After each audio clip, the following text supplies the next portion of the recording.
c'est pas moi qui présente les résultats. Je donne juste le contexte et après je vais donner les deux équipes vont donner les résultats. Notre sujet, c'était les croyances dans changer les croyances du COMEX. On s'est posé, on a fait émerger 9 thèmes qui nous paraissaient importants.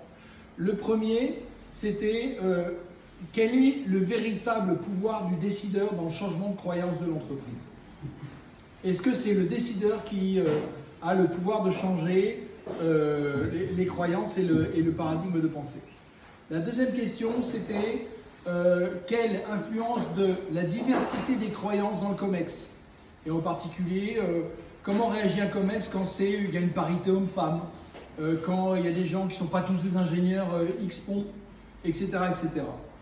Le troisième point, c'était finalement, est-ce que la transition écologique, telle que nous on la conçoit, est-ce que ce n'est pas finalement un combat de croyances? C'est-à-dire les croyances du COMEX contre les croyances de ceux qui pensent que la transition écologique est nécessaire.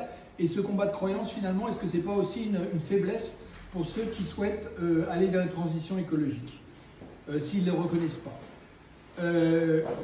Autre question, c'était quid de ce qu'on a vu et que je crois, je sais plus qui a été mentionné pendant le débat, c'était quid du mode de pensée réductionniste des dirigeants, quelle est son influence réelle sur le changement de croyance et en quoi c'est un élément clé du changement de croyance.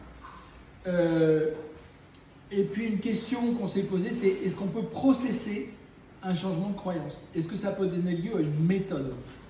Et ensuite, on a eu 2 autres sujets que je vais laisser présenter, qui sont les 2 sujets qu'on a retenus pour se dire, bah voilà, on va un petit peu instruire ces sujets-là, parce que c'est ceux qui nous intéressent le plus. À vous de jouer.